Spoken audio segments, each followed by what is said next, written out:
हमारी आज की कहानी का नाम है ज्योतिषी का एक दिन।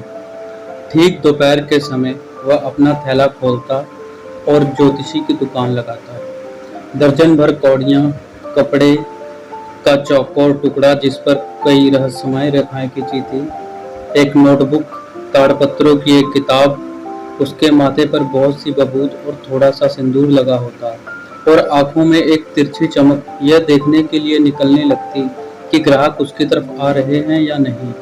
लेकिन सीधे साधे लोग इसे दैवी शक्ति मानकर भरोसे का अनुभव करते। उसकी आंखों की शक्ति चेहरे पर सबसे ऊपर लगे होने के कारण भी बढ़ जाती थी। ऊपर माथे पर प्रभावी तिलक और नीचे गालों तक फैली बड़ी काली मूंछों के बीच दमकती दो आंखें।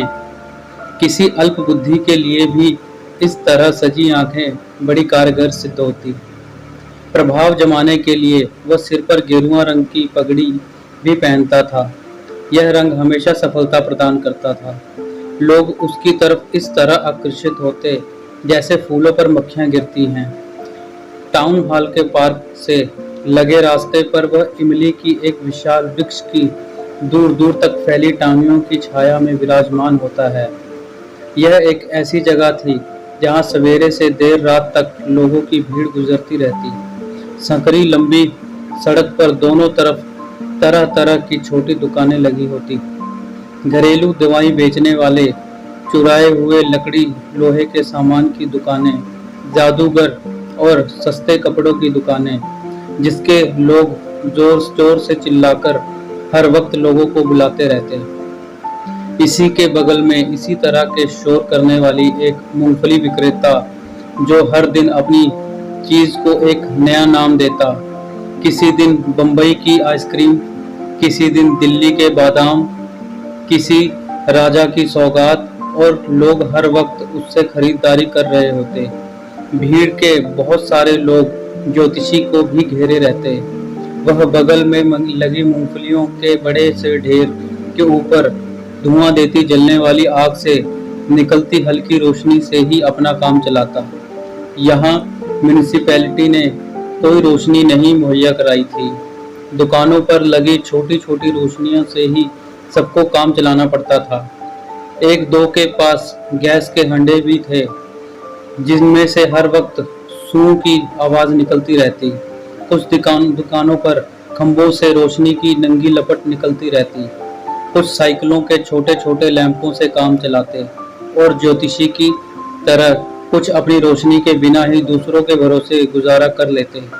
तरह तरह की इन बहुत सी रोशनियों में से एक अलग ही मंजूर बनता, जिनके बीच में चलते निकलते लोगों की छायाएं अपना रहस्यमय समा बांध देती।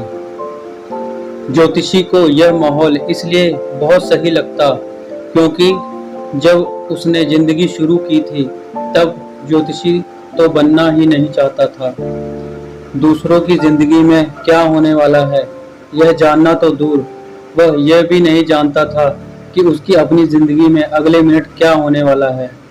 तब उसे ना तो सितारों की कोई जानकारी थी, ना उन बेचारे लोगों की जो उसके ग्राहक बनते।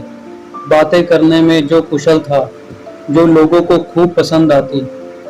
इसलिए अनुमान और अभ्यास से इस काम में उसने अच्छी महारत हासिल कर ली। यह नहीं, दूसरे सभी धंधों की तरह यह धंधा भी उतना ही ईमान का धंधा था और दिन भर की मेहनत के बाद वह जो भी कमाई शाम को घर ले जाता वह ईमान की ही कमाई थी। उसने जब गांव छोड़ा तब यह नहीं सोचा था कि क्या करेगा। गांव में ही रहता तो वही सब काम करता जो पुरखे करते आए थे, यानी खेती का काम, शादी और बच्चे और पुराने घर में हमेशा की तरह गुजर बसर। लेकिन यह नहीं होना था। उसे बिना किसी को बताए घर छोड़ना पड़ा था और आसपास नहीं, करीब 200 मील ज्यादा दूरी थी। दोनों स्थलों के बीच एक समुद्र की तरह। वह कोई व्यावसायिक ज्योतिषी नहीं था। उसने अपना गांव किसी चिंता या भय के कारण गुप्त रूप से छोड़ा था। उसे यह पेशा मजबूरी में अपनाना पड़ा था। उसके जीवन के कटु अनुभवों ने उसे बहुत कुछ सिखाया था। वह मानवीय जीवन की कठिनाइयों को समझ चुका था। वह लोगों के मन की बातों को पढ़ना सीख चुका था। समय के लंबे अंतराल में अपने अभ्यास एवं अनुभव के सहारे उसने स्वयं में लोगों की समस्याओं के हल निकालने की उत्तम कला को विकसित किया था। वह अपनी चतुराई का प्रयोग करके थोड़ी बहुत भविष्यवाणी भी करता रहता था। इस प्रकार वह लोगों को आकर्षित करता था। एक दिन जब वह ज्योतिषी अपना कार्य समाप्त कर रहा था, तब उसने देखा कि अजनबी उसके सामने खड़ा था। उस व्यक्ति को ज्योतिषी ने अपना भावी ग्राहक समझा और इसलिए उसे निमंत्रण किया। ज्योतिषी ने उस व्यक्ति से कहा कि वह उसकी चिंता दूर कर सकता है। ज्योतिषी के यह कहने पर अजनबी ने उसकी प्रतिभा को चुनौती दी और कहा कि यदि उसने उसे ठगने की कोशिश की तो वह उससे अपने दिए गए पैसे सूद सहित वापस ले लेगा। कुछ देर तक सौदेबाजी करने के बाद अंत में वह दोनों एक सौदे पर पहुंचे। उस आगंतुक के सिगरेट जलाते समय जब ज्योतिषी ने भगाना चाहा, किंतु उस व्यक्ति ने उससे चुनौती पूरी करने की जिद की। वह यह जानना चाहता था कि वह अपनी खोज में कामयाब होगा या नहीं। शुल्क में विषय में थोड़ा मोल भाव में बाद में उन्होंने ₹1 पर समझौता किया। ज्योतिषी ने अपनी घबराहट को छिपाया एवं चालाकी से अजनबी से कहा कि उसे जान से मारने की कोशिश की गई थी एवं उसे छुरा मारा गया था। इससे ज्योतिषी के प्रति उसकी उत्सुकता बढ़ी, किंतु उसने उस पर किसी प्रकार का संदेह नहीं किया क्योंकि वह उससे पहचान नहीं पाया। उसने ज्योतिषी से और भी प्रश्न किए और उसके उस प्रश्न के उत्तर में ज्योतिषी ने कहा कि उसे कुएं में डाल दिया गया था। ज्योतिषी ने उसको यह भी बताया कि उसे उसका शत्रु अब तक नहीं मिला है क्योंकि वह एक ट्रक द्वारा कुचला जा चुका है और उसकी मृत्यु हो गई है। जब ज्योतिषी ने उस व्यक्ति को उसके नाम से पुकारा तो वह आश्चर्यचकित हो गया। ज्योतिषी ने उसे कहा कि यह सब दैवीय अंत्येष्टि का फल है। इस तरह ज्योतिषी ने संतुष्टिजनक उत्तर दिए एवं अच्छा पैसा कमाया।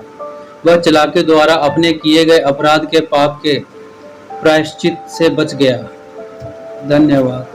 हमारे YouTube चैनल को सब्सक्राइब करने के लिए नीचे दिए गए सब्सक्राइब बटन पर क्लिक करें। हमारी वीडियो को लाइक करें, शेयर करें और अच्छे कमेंट करें।